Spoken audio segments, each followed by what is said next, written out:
Hey, what's up guys? Welcome back once again। दोस्तों आज की कहानी जो एक्सप्लेन करने जा रहे हैं उसका नाम है सी वाटर। तो कहानी की शुरुआत होती है ना खत्म होने वाले समुद्र से, जहाँ पर हम एक कोरियन कपल को देखते हैं जो बड़े खुशी खुशी अपना टाइम स्पेंड कर रहे थे। वो बड़े मजे से फिशिंग कर रहे थे, लेकिन तभी उनकी बोट के नीचे एक व्हाइट शार्क आ जाती है। लेकिन इतने में वो शार्क आदमी को घसीट कर ले जाती है, जिसके चक्कर में वो बोट भी पलट जाती है और वो लेडी भी गिर जाती है। वो बोट पर चढ़ने की कोशिश करती है, उसे लगता है कि वो बच गई, लेकिन तभी वो शार्क दोबारा आती है और उसे भी अंदर ले जाती है। जिसके बाद होना क्या था, उस एरिया के आसपास का पूरा पानी लाल हो जाता है और चारों ओर सन्नाटा छा जाता है।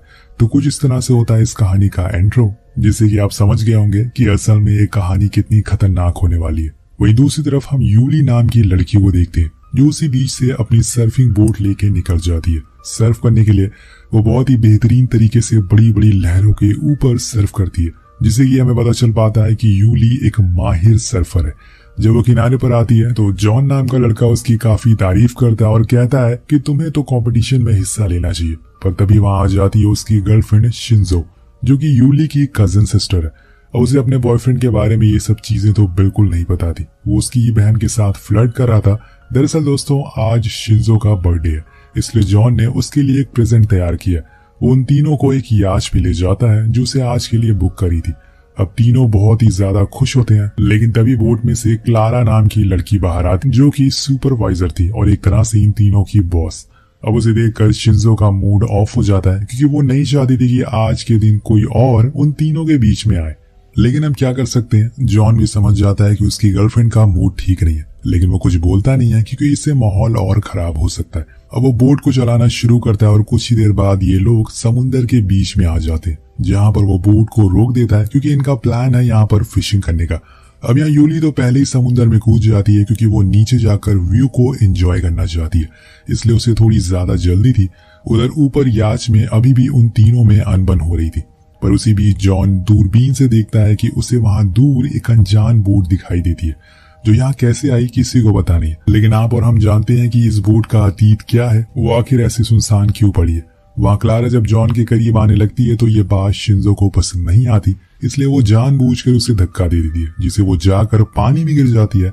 अब यहाँ उसे स्विम करना तो नहीं आता था, इसलिए जॉन को भी मजबूरन कूदना पड़ता है उसे बचाने के लिए। लेकिन उसके पीछे पीछे अब शिंजो भी कूद जाती है, क्योंकि अब वो चाहती थी कि जॉन उसे बचाए, ना कि क्लारा को। लेकिन जॉन अपनी गर्लफ्रेंड को अच्छे से जानता था, इसलिए वो पहले क्लारा को बचाता है, क्योंकि वो डूब भी सकती थी। और ऐसा तो इसलिए वो उसे लेकर बोट के फ्रंट पर आता है। लेकिन तभी वो नोटिस करता है कि वो बोट का डोर अंदर से लॉक था और वो बोट पर चढ़ नहीं पा रहा है, क्योंकि वहां पे कोई भी सीढ़ियां नहीं थी। और इसी बीच यूली भी पानी की सतह पर आ जाती है। वो अपनी बहन को लेकर बोट के फ्रंट पर आ जाती है, लेकिन यहाँ पानी के नीचे कुछ हलचल देखते हैं, जो कुछ और नहीं बल्कि वही है, जी हाँ, ये असल में वही व्हाइट शार्क है। इसलिए वो तेजी से आकर सबसे पहले क्लारा को पकड़ लेती है और उसी समय पानी पूरा लाल हो जाता है, जिससे कि सभी डर जाते हैं और इधर उधर भागना शुरू कर देते हैं। यूली तो फौरन भागते हुए उसी कपल वाली बोट के पास चली जाती है और ऊपर चढ़ जाती है, के ऊपर रखे हुए एक नोकीले हथियार से खुद को सेफ रखने की कोशिश करती है। लेकिन अभी तक और लोगों का कुछ अता पता नहीं था, लेकिन यहाँ वो शार्क यहीं आसपास ही घूम रही थी, क्योंकि उसकी आवाज यूली अच्छे से सुन सकती थी। तभी अचानक से वो देखती है कि शिंजो और जॉन भी उस बोट के पास आ गए। वो उन्हें हाथ देती है और जल्दी से ऊपर खींच लेती है, लेकिन यहाँ शिंजो के पैर में शार्क ने काट लिया था, जिससे कि लगातार खून बहता जा रहा था। और ये देखकर शिंजो तो बेहोशी हो जाती है, पर जॉन फौरन अपनी टी शर्ट में से एक कपड़ा फाड़ कर उसके ऊपर बांध देता है, जिससे कि खून थोड़ी देर रुक सके। लेकिन अब इन्हें जल्दी से अपनी याच तक पहुंचना होगा, क्योंकि ये बोट तो बहुत ही छोटी है और वो शार्क किसी भी समय इसे पलट सकती है। लेकिन इसके सामने एक मुसीबत है, और वो ये है कि इस बोट का एंकर नीचे किसी पत्थर पर अटका हुआ है, जिसकी वजह से ना तो ये आगे बढ़ रही है और ना ही पीछे। इसलिए किसी को नीचे जाना होगा और उस एंकर को हटाना पड़ेगा, तभी ये बोट आगे बढ़ पाएगी। अब यहाँ सबसे अच्छी डाइविंग तो यूली को ही आती है, इसलिए वो तैयार हो जाती है नीचे जाने के लिए। लेकिन ये खतरे से खाली नहीं था, क्योंकि वो शार्क इनकी फिराक में ही बैठी हुई है और उसने अब शिंजो के खून को भी स्मेल कर लिया, जिससे कि वो चौकन्ना हो गई है। लेकिन वो फिर भी नीचे जाती है और कुछ ही देर बाद उसे वो रस्सी मिल जाती है जो एंकर से जुड़ी हुई थी, जिसकी मदद से वो उसे बाहर निकाल देती है।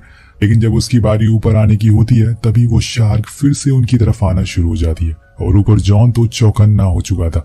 अब इधर शिंजो को भी होश आ चुका था, इसलिए वो दोनों ही बोट के मिडल में आकर बैठ जाते हैं और अपने हाथ में वो नुकीला हथियार ले लेते हैं। वही नीचे यूली जैसे तैसे खुद की सांस को रोक कर रखती है और मौका मिलते ही ऊपर आ जाती है, जिसके बाद वो लोग फौरन अपने हाथों से उस बोट को आगे बढ़ाना शुरू कर देते हैं। लेकिन ये इतना आसान नहीं था, क्योंकि इसमें काफी एनर्जी लग रही थी। ऊपर से उनके सर पर ही सूरज था, जिससे कि उन्हें थकावट होना शुरू हो जाती है। तभी जॉन गुस्से में अपने अंदर की बात सभी को बोल देता है। वो कहता है कि मुश्किल समय में ही आपको इंसान की परख होती है। वो शिंजो के सामने यूली से कह देता है कि ये सब तो तुम्हारी वजह से ही हो रहा है। तुमने शिंजो को ये आइडिया दिया था, इसलिए मैं जानबूझकर क्लारा को साथ यहाँ लाया हूँ, क्योंकि मेरा उसके साथ अफेयर था और आज मैं शिंजो से ब्रेकअप करने वाला था। ये सब सुन के वो उसे एक चाटा लगाती है, लेकिन तभी वो शार्क फिर से एक्टिव हो जाती है और उनके बोट के चारों ओर घूमना शुरू हो जाती है। कुछ समय के बाद वो एक छलांग मारती है, जिससे कि इनकी बोट पलटते पलटते रह जाती है। अब यहाँ जॉन का दिमाग सनक चुका था। वो शिंजो से कहता है कि हमें स्विम करके अपनी याच तक जाना होगा, लेकिन वो मना करती है और कहती है कि तुम पागल हो गए हो क्या? अगर हम नीचे उतरे तो सभी लोग मारे जाएंगे। लेकिन वो उसकी नहीं सुनता और उसे ये पानी में धक्का दे देता है और खुद उस एंकर को रस्सी को लेकर पानी में कूद जाता है। वो तेजी से याच तक जाने लगता है, लेकिन ये इतना आसान नहीं था। वो शार्क तो इन्हीं के इंतजार में बैठी हुई थी। उससे सबसे पहले तो क्लारा का खून की स्मेल आती है, जिससे कि वो उसकी ओर आने लगती है। लेकिन समय रहते ही यूली अपनी बहन के लिए पानी में कूद जाती है और फौरन उसे लेकर ऊपर आ जाती है। वहीं दूसरी ओर जॉन तेजी से स्विम करता हुआ याच तक पहुंच जाता है और वो दोनों को देखकर स्माइल करता है कि उसकी जान बच गई। अब याच के ऊपर चढ़ना शुरू करता है वो, लेकिन यहाँ उसकी किस्मत खराब थी। उसी समय उसका पैर स्लिप हो जाता है और फिर होना क्या था, वो जाकर सीधा पानी में गिरता और अगले ही पल वो जगह पूरी लाल हो जाती है। ये सब शिंजो अपनी आंखों से देख रही थी और उसे यकीन ही नहीं हो रहा था कि उसे अपने बर्थडे पर कुछ इस तरह का सरप्राइज मिलेगा। कुछ ही पल पहले वो लोग बहुत ही खुश थे, पर कहीं न कहीं यूली को ये सब सही लग रहा था, क्योंकि उसे शुरू से ही जॉन पर शक था और उसे वो सही इंसान नहीं लगता था। और आज उसने ये साबित भी कर दिया। यहाँ पे बचे हुए हैं सिर्फ 2 लोग, लेकिन इसके आगे का सफर इनके लिए और मुसीबत भरा होने वाला है, क्योंकि इस समय पर इनके सर पर सूरज है और इन्होंने कई दिनों से कुछ खाया पिया नहीं है और इसीलिए डिहाइड्रेट होना शुरू हो जाते हैं और वहीं बेहोश हो जाते हैं। जब इनकी आंख खुलती है तो रात हो चुकी थी और ऐसे में समुद्र में रात और भी ज्यादा खतरनाक और डरावनी होती है। लेकिन यूली कहती है कि हमें कैसे भी करके उस बॉय तक पहुंचना होगा जो उनसे थोड़ी दूर पर होता है। तो यहाँ हम आपको बता दें कि बॉय असल में समुद्र में कुछ दूरी पर लगाया जाता है, लेकिन वहां तक पहुंचने के लिए इन्हें स्विम करना होगा, क्योंकि बोट में छेद है। अब वो पानी में कूदते हैं और उससे पहले ही वो शार्क इनकी ओर आने लगती है। उसने ठान लिया था कि आज सभी को मार कर खाएगी, लेकिन यहाँ यूली उस नुकीले हथियार से उसके ऊपर हमला कर देती है, जिससे कि वो जख्मी हो जाती है। लेकिन इतनी छोटी सी चोट से उसे कुछ खास फर्क नहीं पड़ने वाला था, क्योंकि वो एक ग्रेट व्हाइट शार्क है। वो तो और गुस्से में आ गई थी, जिसकी वजह से उसने उनकी बोट को पलट दिया था। अब इनके पास उस बॉय तक स्विम करके जाने के अलावा कोई और ऑप्शन नहीं है। इन्हें ये नहीं भूलना चाहिए कि ये अभी पानी में है, जो कि है शार्क का घर, और इन्हें फौरन वहां तक पहुंचना होगा। अब यूली तो तेजी से पहुंच जाती है, लेकिन शिंजो का पैर की घाव की वजह से वो ज्यादा तेज तैर नहीं पाती और इसमें से लगातार खून भी बह रहा था, जिसकी स्मेल उस शार्क को आ जाती है और वो उसकी ओर अपनी पूरी स्पीड से आने लगती है। अब यहाँ यूली तो पूरी कोशिश करती है कि वो अपनी बहन को ऊपर खींच ले, लेकिन ऐसा हो नहीं पाता। वो शार्क आकर उसे अपने जबड़ों में फंसा लेती है और उसके हाथों से ही उसकी बहन को खींच कर ले जाती है, लेकिन यूली कुछ भी कर नहीं पाती। यहाँ यूली समुद्र में अकेली पड़ गई है। 2 दिन पहले यहाँ तक 4 लोग थे, लेकिन आज जख्मी हालत में वो अकेले पड़ी हुई है। अब सबसे ज्यादा दुख उसे अपनी बहन के खोने का है। वो अंदर से पूरी तरह से टूट चुकी है और उसे यकीन ही नहीं हो रहा है कि उसकी बहन अब जा चुकी है, पर यही हकीकत है। कुछ ही देर बाद वो उस बॉय के अंदर सामानों को चेक करना शुरू करती है ताकि कुछ हेल्पफुल चीजें मिल सके। उसमें से उसे एक पानी की बोतल और कुछ फ्लेयर मिलते हैं और साथ में पेट्रोल भी। यहाँ वो पानी की बोतल तो पूरी खत्म कर देती है, क्योंकि उसने कई दिनों से पानी नहीं पिया था और सोचती है कि शायद यहाँ पर कोई शिप गुजरे तो वो उसे मदद के लिए बुला सके। होता भी ऐसा ही है, लेकिन जब तक वो जाग पाती और फ्लेयर चलाती तब तक वो शिप उससे दूर जा चुकी थी और यहाँ उसके आंखों के सामने से उसकी सारी उम्मीद टूटती नजर आ रही थी। वो वहीं बैठी रहती है, पर यहाँ उस फ्लेयर की रोशनी से अब शार्क उसकी तरफ अट्रैक्ट हो रही थी और वो उस पर लगातार हमला करना शुरू कर देती है। तभी यूली को पानी में वो नुकीला हथियार मिलता है, जो वो तुरंत उठा लेती है और उससे वो शार्क पर हमला करना शुरू कर देती है। लेकिन तभी यहाँ वो बॉय के ऊपर से एक जंप मारती है, जिससे कि हम पहली बार साफ साफ उस शार्क को देख पाते हैं। यही चीज यूली भी देखती है, जिसे वो देखकर डर के मारे रोने लगती है और तभी वो शार्क उस बॉय की धज्जियां उड़ा देती है, उसको बीच से तोड़ देती है। जिससे होना क्या था, यूली पानी में गिर जाती है, जिससे कि उस शार्क का रास्ता आसान हो जाता है। अब वो आसानी से उसे मार सकती है, लेकिन यहाँ यूली इतनी आसानी से हिम्मत हारने वालों में से नहीं थी। वो फिर से पानी के ऊपर आती है और देखती है कि थोड़ी दूर पर एक बड़ा सा पत्थर है, तो वो उसकी तरफ स्विम करना शुरू कर देती है। लेकिन वो शार्क उसके पीछे ही थी, वो समय रहते उस पत्थर पर चढ़ जाती, वरना उसने अपने जॉ पूरा खोल लिया था और उसे अंदर लेने के लिए।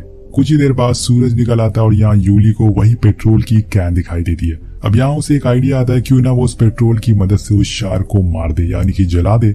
लेकिन इसके लिए उसे पहले अपने पास लाना होगा और अभी वो शार्क उसके पास ही घूम रही है। काफी समय बीत जाता है, यूली ने कई दिनों से कुछ खाया भी नहीं है, इसलिए वो उस पत्थर पर लगे कीड़ों को खाना शुरू कर देती है, जिससे कि उसे थोड़ी सी ताकत मिल सके। तभी वो देखती है कि वो शार्क अब दूर जा चुकी है, इसलिए वो तुरंत जाकर वो कैन ले आती है और चट्टान पर बैठ जाती है। लेकिन वो शार्क बहुत ही चालाक थी, वो सामने से वार ना करके बल्कि पीछे से करती है, जिससे कि यूली डर के मारे पानी में गिर जाती है और वो कैन भी उसके हाथों से छूट जाता है। अब वो फौरन दोबारा उस कैन को लेकर वापस पत्थर पर चढ़ जाती है, लेकिन वो शार्क अब पागल हो चुकी थी, वो लगातार यूली पर हमला करे जा रही थी। वो किसी तरह से बस उसे खाना चाह रही थी और इसी का फायदा वो उठा लेती है। वो सही मौका देखकर उसके मुंह में वो पेट्रोल कैन फेंक देती है और फिर अगले ही पल उसमें फ्लेयर चला देती है, जिससे कि उसके मुंह में एक जोर का धमाका होता है और वो जख्मी होकर नीचे जाने लगती है। अब इसी का फायदा उठाकर वो अपनी याश की ओर जाने लगती है और तुरंत उस पर चढ़ जाती है और स्टार्ट करके यहाँ से निकल जाती है। इधर दोस्तों जो शार्क थी वो जख्मी होकर खुद को सेव करने के लिए कहीं दूर जाने लगती है, लेकिन तभी हम उसके पीछे एक बहुत ही बड़ी शार्क को देखते हैं जो उसे आकर खा जाती है और इसी के साथ ये कहानी यही खत्म हो जाती है। तो आपको ये कहानी कैसी लगी नीचे कमेंट करके जरूर बताएगा। मिलते हैं अगली वीडियो में। Thank you so much watching, peace out.